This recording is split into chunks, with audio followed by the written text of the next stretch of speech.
Hey, everybody, welcome to the Round Table, the podcast where three guys, I don't know what the premise of the podcast is anymore. We talk about what we want when we want. Yeah, welcome to the podcast where you already know who we are and we talk about what we want when we want. I'm Nathan, that's Ben, that's Jake. And Ben, you're going to start us off today with something you're very excited about. I am. Let me tell you. Yep. That's okay, right, folks. Tell me. You guessed it. I can't fool you. I've been listening to old Greg Bonson sermon and lecture tapes. I mean, they're not tapes anymore. They're digitized. But they sound like very old, bad quality recordings that you would find on a tape. Because that's what they were before they were digitized. And if you don't know who that was, he was a famously controversial post-mill theonomy type of Reformed theology guy who, I don't remember when he died, but it's been a while. He died fairly young. How do you spell a Bonson? B-A-H-N-S-E-N. I didn't look up his basic life stats or anything, but let's see here. Let's just find out when he died. It's been a while. Like I said, 1995. So, hey, he has a 63 lecture series on Revelation, the book of Revelation. Why would anyone be excited? I mean, who is this guy? What's going on? Well, he was, it turns out, a super good teacher. And he's like I think I said the word post-mill. So even if you're not post-mill, I would venture to say, if you like listening to people give you actual arguments for things, dive deep into the textual basis for something and present it in a way that makes you excited to learn about it, or maybe even excited to argue against it, I don't know, then Greg Bonson is really fun. Well, I dare say, I don't know Greg Bonson, but when I think post-mill, sometimes I'm tempted to think of a certain stereotype of a certain internet age, aggro, male, kind of post-mill guy whose stuff I would not want to listen to. Absolutely. But I'm not convinced that guy really existed in 1995. And this guy died in 1995. This guy is the most positive association people might have with him. Something that got kind of famous is a debate he did with this atheist named Stein, who was a biologist. So they did an atheist. Was it R.L. Stein? How did you know? Somebody needed to put that guy in his place. And Bonson sure did. It was someone who was also unqualified to debate the existence of God.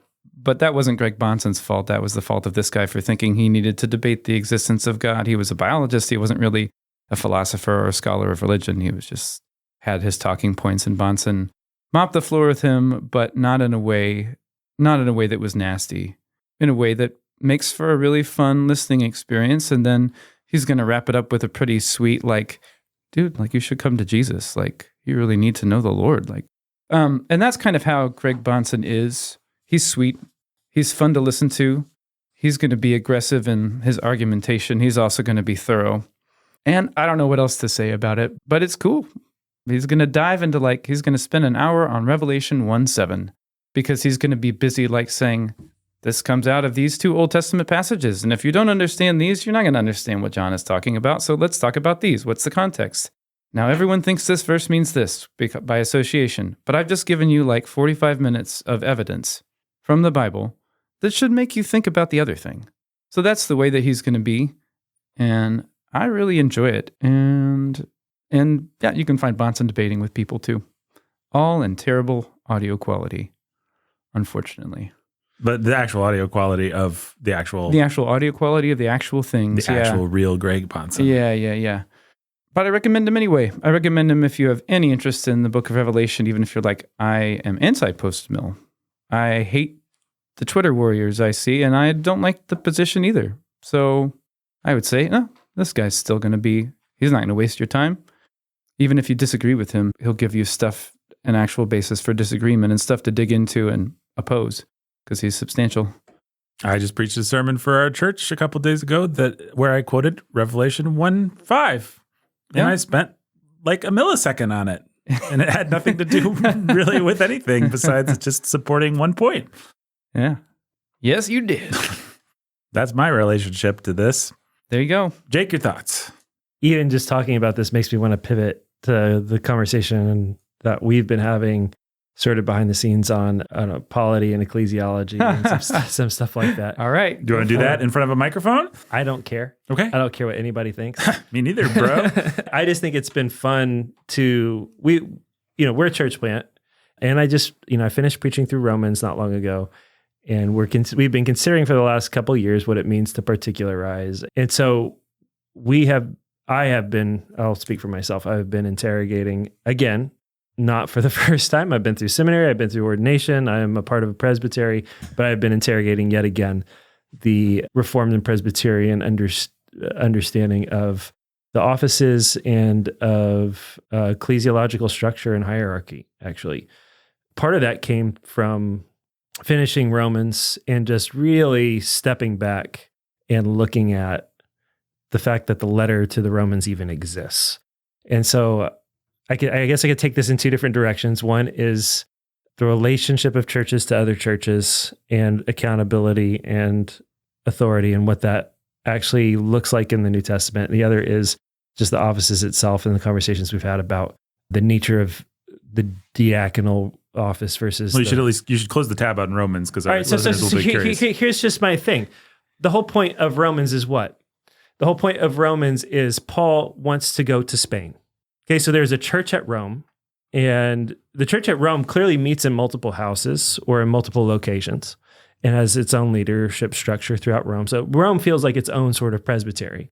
And yet it's independent enough that Paul cannot come to the church the apostle Paul cannot come to the church at Rome and say, I am the apostle Paul. And so accept me, receive me on the basis of my authority, or on, letters of recommendation from Jerusalem or whatever, like Paul accuses some of the super apostles of trying to do. Paul has to authenticate his ministry through proving he preaches and teaches the true gospel. So the whole letter to the Romans exists because Paul wants to go and preach the gospel in Spain. He wants to stop at Rome, and he wants the saints at Rome to equip him and send him on to Spain. And so in order to accomplish that, Paul feels compelled to write this big, long treatise on what is the gospel in such a way that by the time he's done, he wants the church at Rome to have so benefited from his exposition of the gospel, so grown and been improved and challenged by it, that they're like, oh yes, this is the true gospel, and this man is a dude, he's legit, and we can get behind him, and we want to support him and send him on to go preach the gospel somewhere else. So he's not relying on any authority or leverage whatsoever. He is simply, except apart from his ability to prove that he is, in fact, the servant of Christ Jesus who preaches the true gospel. And so for example, he's not like, just to contrast it, he's not like, well, here's my degree from Jerusalem Seminary, which proves that you should trust me and I shouldn't have to prove myself because I'm part of the Jerusalem Presbytery. And right. And here's the letters from the elders at the church at Jerusalem, which you are compelled to receive because it's got the signatures of Peter, James, and John, and whoever else, or anything else like that, right? So even if you're looking at the book of Acts and you see Antioch is like appealing to Jerusalem, Jerusalem doesn't actually intervene until Antioch appeals to Jerusalem. And then Jerusalem says, this is our judgment in this situation. And then that becomes binding and it's honored across all the churches. But then you have these other churches in these other contexts, and it's like each one of them has its own degree of independency. I think too, within that, you do see a regional or very local sort of structure and accountability. I think that what you're actually looking at the church at Rome probably is something more like what we think of as a presbytery, but it's independent. It's not, there's not like a general assembly type of a situation. So anyhow, I've just been thinking about that and what that means, what that looks like, because it's fascinating.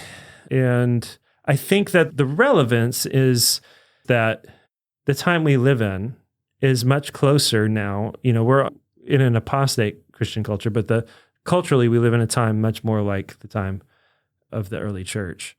Right. It's not that you would argue or that we would argue, well, that was the gold standard and we always have to do everything we can to get back to exactly what they were doing during the time of Acts. The church is allowed to grow and mature and build on itself over time. but it also has a great deal of freedom to adapt to its cultural context. And we don't live in a world now where let me just backtrack and say certain aspects of really old school Presbyterian polity seem to make much more sense in a Christian republic where there's a broader understanding of I'm not quite sure how to put it, but just authority maybe, right? And you can have a more interdependent, group of relationships that have a more hierarchical structure. Anyhow, just something that I've been chewing on, but just was really struck coming out of preaching Romans that the letter even exists, because it could not and would not exist. There would be no need for it. It would be unnecessary if it were written, or if Paul existed within a structure like modern Presbyterianism. Yeah, I think the thing that I'm chewing on vis-a-vis all this is exactly what the modern world and the volatility and the anti-Christian nature of the West right now and everything. And I am somewhere between an amillennialist and a post-millennialist. I think basically everything, the broad sweep of history is towards things getting better, but we're in a downswing right now. Yeah. And we may not be out of it in our lifetimes. And so wrestling with what that means for the church, what that means for accountability and interchurch sort of hierarchy and stuff. What I've come to believe, and I don't know what this means, but I'm like, we have to be able to respond quickly. We have to be light on our feet. We have to be light on our feet. We have to be able to move. And so there's things about old school Presbyterianism that are designed to keep the wolves out. And there are things that I'm sympathetic to. And you don't want to tear down that Chestertonian fence. We all saw that metaphor on the internet. We don't want to tear down that Chestertonian fence before. I actually read Chesterton. I didn't see it on the internet, but people have been throwing away around that phrase a lot recently. I've seen, we don't want to tear down the fence before we see what it was put there. And I'm sympathetic to all that, but I'm just like, you cannot have a system that's primarily designed to keep bad things out and makes you so slow on your feet that you can't respond to a rapidly evolving world. And so it's like, what degree of independence do the churches need, right? And do individual church bodies need? Do they need to be able to move a little faster than old school Presbyterianism has allowed them to move? And do they need a little bit more latitude? How do you do that with accountability? How did you do that with authority? Obviously, we believe in both. Those are the kinds of questions. And so part of that, even thinking about, so we're part of a presbytery called Evangel Presbytery.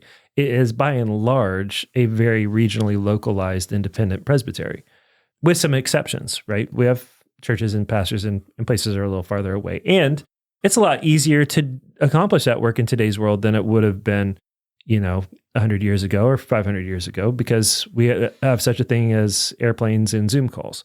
But still, the question just sort of remains, if the Lord allows us to grow and develop, how do we grow in such a way as to be ready for the challenges of ministry in the world? Do we become a group of regional presbyteries with the General Assembly, or do we become multiple independent presbyteries over time that are even more regionally located, where there can be more support? Because the reality still remains, when something happens in South Carolina, that's still, we can't take a day trip. We can't be there by lunchtime, right?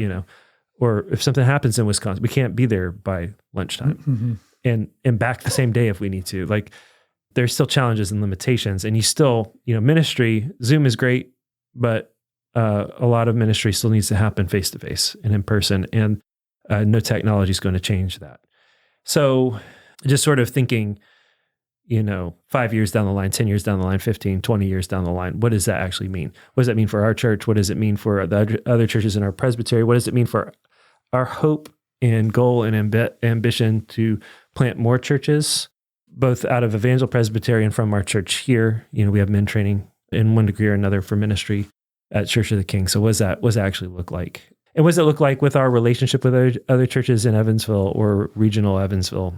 To what degree over time should those local relationships begin to take precedence over, more geographically distant, but maybe theologically close relationships? Or should that even be the case? It's just questions worth asking, because we have had some pretty good relationships here locally. We've had a church that has sent us people under discipline in their churches who have worshiped with us for a time, and we've cooperated on a church discipline case with another church. Like, that's a rare thing. And we have that kind of relationship with at least one other church in this community, which is really cool and really sweet and something to lean into over time, because what we want is a strong group of churches here in Evansville, because that's just where God has us ministering.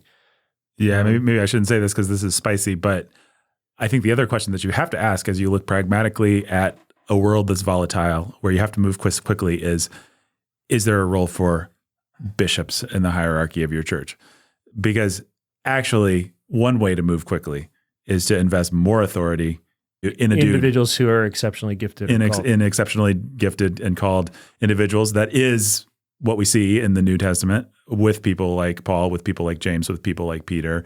And the reality is, in a loose kind of confederation of... In any presbytery, nobody's going to deny the fact that in any presbytery or in any group of churches, there is always that guy. There is always one or two people that when it hits the fan, he's the guy you call or the guy you look to. The first among equals. Right. Which is to take an obvious example that a lot of people would know from our circles, like Doug Wilson in his circles, like he has a certain kind of respect, and he, maybe there's a name for what he is. Yeah. How is he not the first person that certain people call when something goes bad? Calvin in Geneva. Right. Calvin in Geneva. Yeah. Who didn't technically have greater authority than anyone, but still, but it was unavoidable. But and his successors were the same. Beza, Turidin, those guys would be. Yeah, I've always sort of wondered. I mean, maybe this is provocative. I don't know, but I've always been like, should we just have a name for those guys? And should the name be bishop? Because they exist. John Calvin was one. He did have more influence. Should we just call a spade a spade? And maybe the answer is no. I'm willing to be told there's all kinds of reasons not to, but I just think we just have to be actually real and honest and apolitical in how we look at the way a presbytery or association of churches is going to work and function, right? We actually have to be honest enough to allow form to follow function in a way that doesn't violate principles, but upholds them. It's not the triumph of pragmatism, but it is an honest reckoning of the gifts and calling of God on any number of people and how they work. And a lot of the way that you see things work in Presbyterian government is like, we feel like we have to shift around the balance, be sure that every church has equal representation here and there, and everybody's egos are adequately compensated for, and all this sort of stuff that's just sort of like, and now we've gone from trying to have some integrity and some equity to just lying about people's gifts and graces. And that doesn't serve anybody either. So, and that works both ways. It works from elevating people who should not be elevated to keeping people who have elevated gifts artificially suppressed from their freedom to use them. But again, when a crisis happens or comes, everybody knows who their face turns to, right? And that should just be the way that we approach this sort of thing. Mm-hmm. So that's the sort of, bigger side of things. The smaller side of things is just like, you look at the question of what qualifies a man to be an elder or a deacon. And you're just sort of like shifting and sifting and evaluating this sort of thing.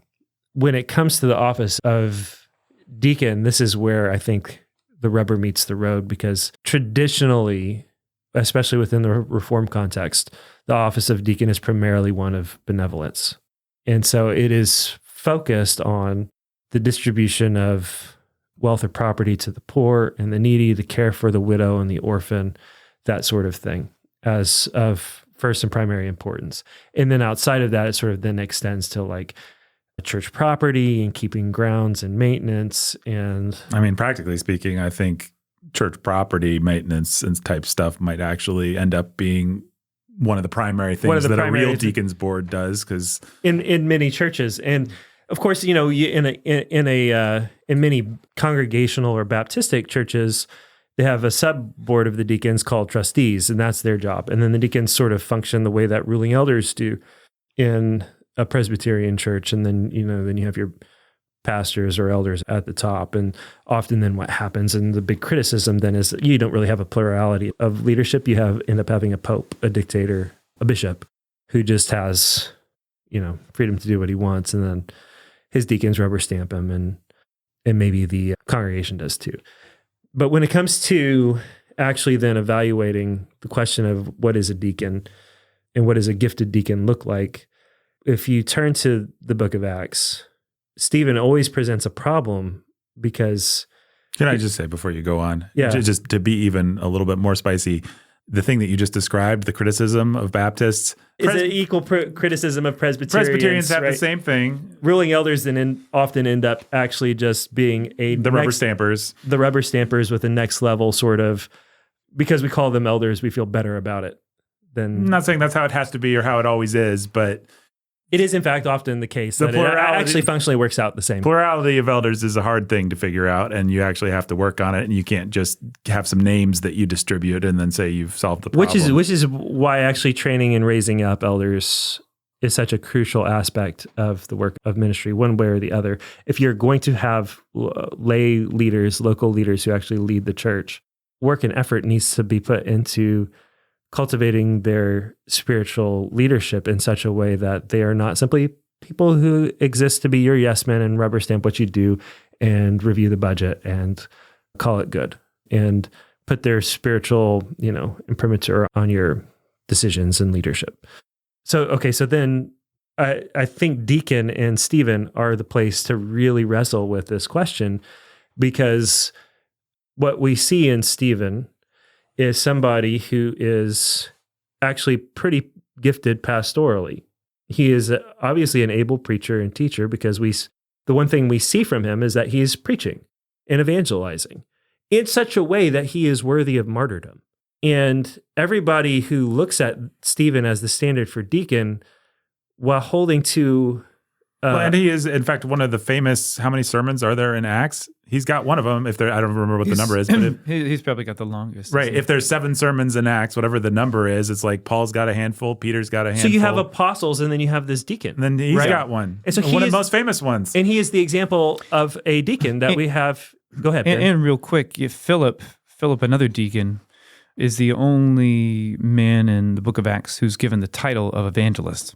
Philip the evangelist, and he's a deacon. That's fascinating. That's right.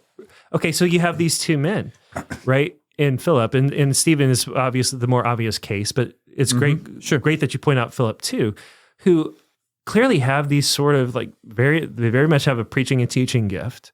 They have these pastoral gifts in nature, but it's subordinated to whatever they're not pastors, they're not apostles, there's something other categorically.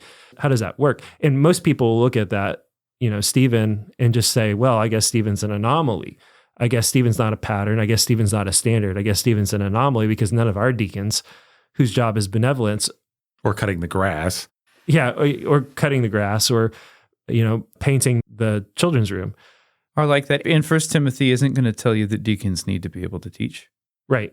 Right. That's not in the list. And so I guess that's not a deacon. I guess Stephen's an exception. I guess Stephen's extraordinary because none of our deacons can do that. None of our deacons have that sort of gift. But if you simply reframe the way that you look at the office of deacon, is the primary work of the deacon benevolence, or is the work of the deacon creating space for the pastors to do their jobs, whatever that means, right? So then the primary work would be more administrative, where what we see as the principal example of this happens to be benevolence, right? Happens to be care for the widow and the orphan, which is a big part of the work of the church and a big part of the administrative work of the church. But it's broader than that. Then you can get to a place where you say, well, what if, you need your deacons to have pastoral gifting and insight and ability as a secondary gift to the ability to administrate and make space? Because how do you administrate and make space for the pastors if you don't understand the nature of pastoral work, right? How do you understand what goes into preaching and teaching unless you can preach and teach yourself? How do you understand what goes into the work of evangelizing unless you're an evangelist yourself? How do you understand how to make space for the discipleship work of the pastors and make sure everybody is able to do their job unless you're have some gifting in that ability yourself, right? And so you can look and say, okay, well, what we see is actually two men. When we see them act, we see Philip the evangelist and we see Stephen evangelizing and preaching. And it's like, okay, we have men who have preaching and teaching gifts, evangelistic gifts, but they're deacons. And so maybe this is a higher view of the office of deacon, where their job is first administrative and second pastoral. But their focus is on the physical needs of the church and creating space for the pastors to have their first work be spiritual in the preaching and teaching. And if that's the case, are there many people in our churches who have administrative gifts that we've devalued? You look like you're like jumping to say something. No. I'm just hungry. And so I'm bouncing my body so that I can stay focused. I'm sorry. Okay. You just like, yeah.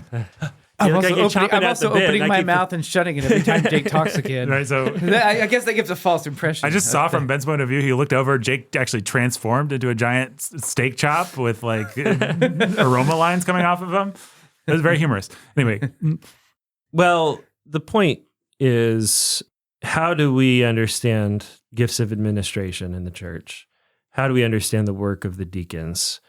Are there men serving in pastoral capacities who would actually be named as a deacon in the early church? But, the church sort of recognizes they have pastoral gifts. They're preachers and they're teachers. They're able to teach, And so they're put into a pastoral position within their principal job's administration. Is it actually more proper to consider that person a deacon? And to elevate our thinking of deacons, such that wouldn't feel like a demotion for that individual. No, but just something that like makes more categorical sense, right? And so you would end up in almost any church, your head of deacons or your chief deacon or your archdeacon, would be necessarily a staff position, because so much of the work of the church is administrative. So it's just a thought and just a way of thinking. And I was talking about this actually earlier with Ben and Nathan, and it's interesting to me to be processing this sort of thing, because in some sense, if this is a correct or semi-correct way of looking at this, I actually have seen myself transition from a pastoral position to a diaconal one back to a pastoral one, in a sense, where my principal job was actually just functioning as a pastor to the college students of our church. And it was sort of a church within the church, but I was very pastorally involved and integrated, to stepping back as the discipleship pastor of the church, where principally my job was not preaching or teaching, but making sure that everybody was in a place where I was facilitating the ministries of the church and making sure all the right people were in all the right places to use all their gifts the best way they possibly could. And so I was overseeing the college ministry, and I was overseeing the youth groups, and I was overseeing the kids programs and the nursery and security and hospitality and all kinds of things like that. And then I was also then, in addition to that, developing Warhorn Media and, helping facilitate the growth of music and podcasting and writing and, all those other ministries, where principally my work became more, in that sense, administrative versus preaching and teaching and dealing with people on the ground. I was dealing with a lot of people, but I was dealing with the leaders. To now, I'm the head pastor of a church, and my job is preaching and teaching. So anyhow, just thinking about that, because I'm thinking about the three of us in this room, what ministry in Evansville looks like, certain people in our church, the degree to which, how do the pieces fit, right? Mm-hmm. How do the pieces fit in our church in a way that makes the absolute most sense of everybody and their gifts and what they bring to the table, such that our church is then able to grow and disciple people in Evansville for Jesus? How does it make sense of me? How does it make sense of Ben? How does it make sense of Nathan? How does it make sense of certain other men in our church who make things happen and who carry weight spiritually? So anyhow, probably just going to land back where things have always been, but I think it's always good to step back and interrogate this sort of thing and ask the questions and be willing to shake things up a little bit without being disrespectful of history and consensus of better, wiser, more godly men. But anyhow, Ben was talking about theology, and I've got some thoughts about different things. Theology too. Yeah. So there you go. Ben, do you have further thoughts about any of this? What was the frame that I mentioned earlier, Jake? Like, Jesus has a ministry of like word and works of mercy. Word and deed. So it's word and deed, or if you want, in some sense, the healing of souls and the healing of bodies. Or there's the word ministry of Jesus, and there's the deed ministry of Jesus. And if you want to look at it with different framing that we've been talking about, you would see the apostles are like, we're going to be focused on the word ministry, the word and prayer. That's what we want. In order to do that, we need a different category of person who is focused on the deed ministry. Yeah, and typically, like we said, deacons are considered, their area of responsibility is benevolence. It's not administration at large, it's just benevolence. But you would still see, in this pattern, you would see the deacons are service generally. Mm-hmm. Part of that's administrative, part of it's benevolent. If they're going to be the deed side of things, kind of a rough sense, broadly speaking, then all that stuff would fall under their purview, not just benevolence, but also let's make sure that the apostles have what they need so they can do what they're doing. You know, things need to be ordered. Which again requires actually a certain degree of pastoral sensibility and maybe even training, right? You have to understand the nature of the ministry of the word well enough to even be competent at that kind of work. Mm-hmm. Yeah, so earlier when we were talking today, not on mic, my contribution to the conversation, just to throw this out for the interest of our listeners, was to wonder whether Reformed people just simply have a low view sometimes of bodily ministry because we are fleeing from the abuses of sacramentalism that were happening, back in Luther's day all the way to today in the Roman Church. Like, we don't want to overdo it on the sacraments. And so we don't want to make too much of, we don't want to be salvific in our understanding of baptism, of the Lord's Supper, anything like that. And I wonder if we so sort of spiritualize those things that we end up running away from a fully embodied view of what it means to be human, what it means to be Christian, and what the church's responsibility is to its members. As the body of Christ, as the hands and feet of Jesus in this world. Yeah. Right. When you say there are two categories, like what did you say, the word and the... Word and deed. And deed. I'm like, what's this deed category? That's not a category. Who cares? And of course, that's crazy. But it's not, experientially, it's not that crazy for me in my context. No, and when you look at the whole ministry of Jesus, what you end up doing is just like, well, I guess that whole, all of the work that Jesus did for people's... and then the sign gifts went away with the closing of the I guess we don't care about people's bodies anymore. I guess we don't care about... But it's like, no, Jesus' whole... Even when it comes to like the Sermon on the Mount, right? Jesus' first sermon, it comes after he spends a significant time healing people, and they're drawn to him because he's caring for their bodies. And then if you place the Sermon on the Mount in that context, when you hit the Beatitudes, suddenly it makes sense because he's actually saying, well, it makes even more sense. It's actually more pointed, right? And it's very Jesus to do this sort of thing once you've thought about it. Blessed are the poor in spirit, right? And it's the same sort of thing as you've heard it said, don't commit adultery, but I say to you, don't lust. And so you have people who are coming who are poor, they're hungry, they're needy, they're low. And so Jesus is saying, blessed are the poor in spirit, not just the poor. Blessed are those who hunger and thirst for righteousness.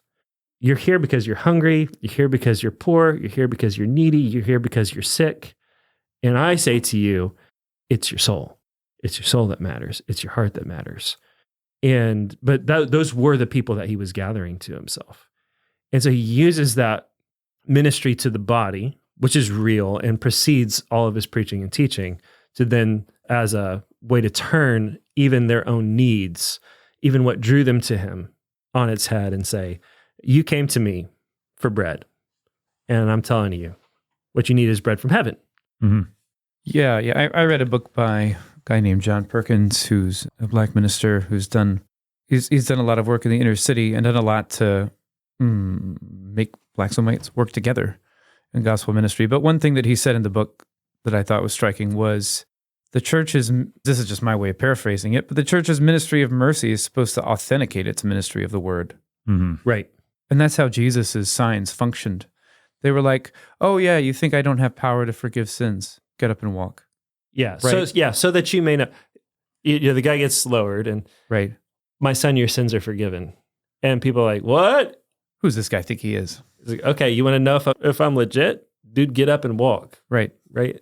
Right. And so the idea, I mean, traditionally would be, yeah, the church cares for people's bodies and their physical needs and all those things, which is one reason. I mean, that is benevolence in its proper broad sense, so that you'll know that this is the real thing.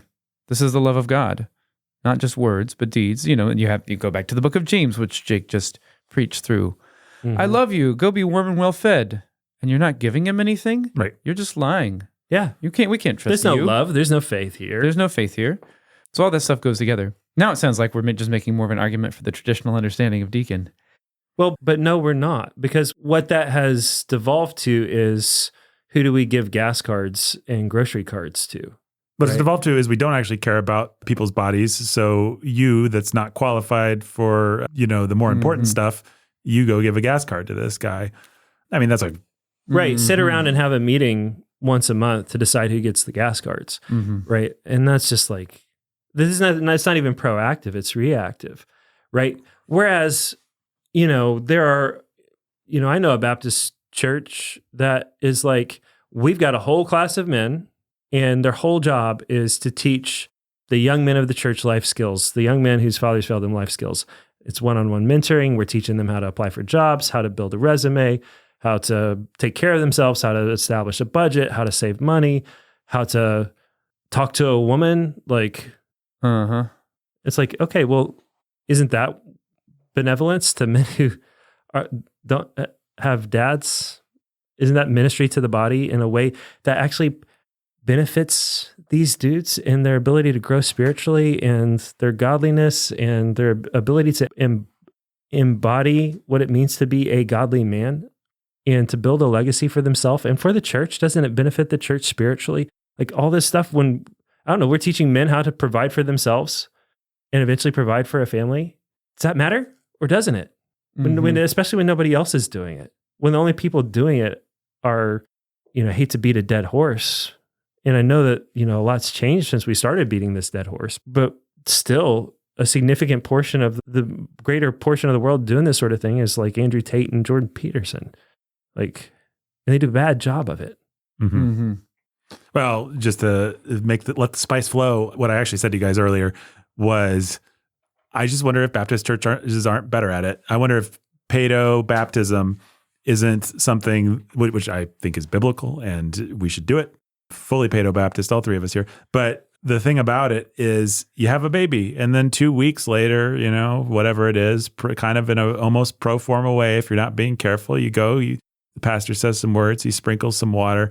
It doesn't feel like a big bodily act in the way that my kids are 10. He gave a credible profession of the faith. He wants to get baptized. He's going to go. We're going to stop the service. It's going to take 15 minutes. He's going to, give his little testimony, and then we're going to say the thing, and then he's going to get dunked all the way into the water, and then he's going to get pulled all the way out, and water is going to be streaming off of his hair. And it's just like, there is an embodied nature. There is a physical, visual representation of a human body doing something, and that I just am postulating might lead to a culture of seeing people as souls with bodies, as embodied people in a way that the Reformed world has done a poor job of. Yeah, and of course the proper Reformed response to that is, well, that's what the Lord's Supper should accomplish. Right. But the same thing happens in how we approach the Lord's Supper. And should I talk about the wedding this weekend?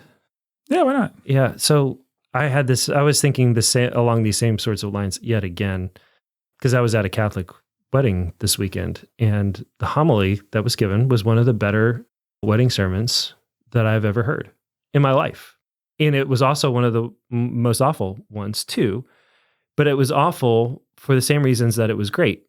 And what was great about it is it was just a very straightforward, unapologetic celebration of marriage and sex and children and the body and men and women as male and female as God designed them in the context of a church that, these are children of this church. These are the church's children doing the work that they've seen, embracing it, moving forward, and their job's to produce children. And like they made them, actually, before they ever went to the vows, they made them testify that they were prepared to receive God's children into the world. Just like a lot of really great things about it, which he then tied to their sacramentalism and their sacramental view of the Eucharist. And spent a lot of time talking about the Eucharist and then how marriage is also a sacrament.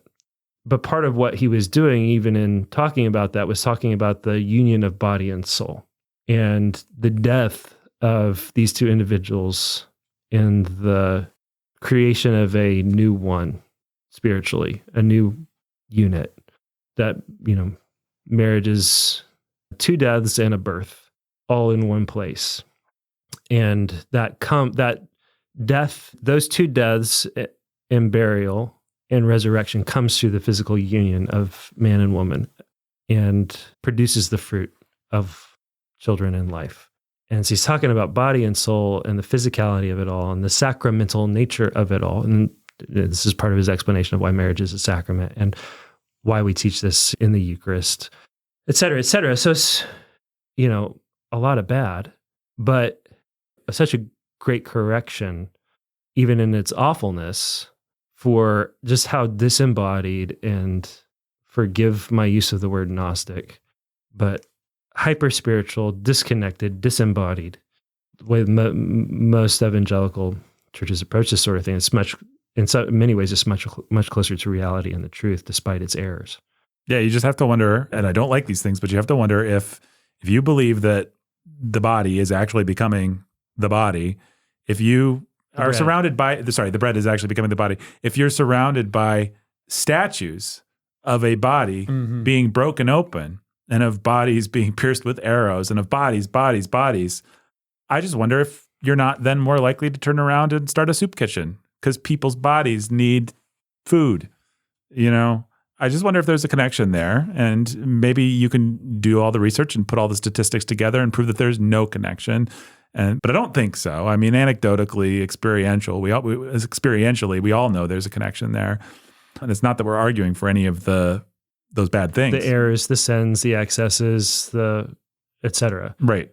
We're just arguing for a robust, embodied, Reformed church, one way or another. That's right. So... And we're leading the way in the future. We're getting rid of elders. We're appointing bishops. If we've made nothing else, if people remember nothing else, I want them to understand exactly what we represent as the bad boys of Evangel Presbyterian. Guys, you're just recreating Federal Vision. Yes, we are, with a hefty dose of sacramentalism. All brought to you by no elders, just bishops and deacons all the way down, baby. We're letting the spice flow, folks. We're the Kwisatz Haderach here on whatever this podcast is called. Is there anything else you guys want to say? I think I'm going to bring us to a close and not have any other topics that we discuss today. That's great. What movies you guys been watching? Don't care. We'll talk about one of these days. We're going to talk about There Will Be Bread and Wine. Yep. One of these days we're going to talk about. I want to talk about the Magnificent Seven, not the Antoine Fuqua one, but the Yul Brynner one. And Jake's going to talk about There Will Be Blood. We've got movies, we've got books, we've got so many things we want to talk about, but not today. Ben wanted us to talk about Greg Bahnsen. And so we did. You got 50 minutes on Greg Bahnsen. Thanks, Greg. All right. Goodbye. And to all you Gregs out there, stay sane. Stay sane, Gregs.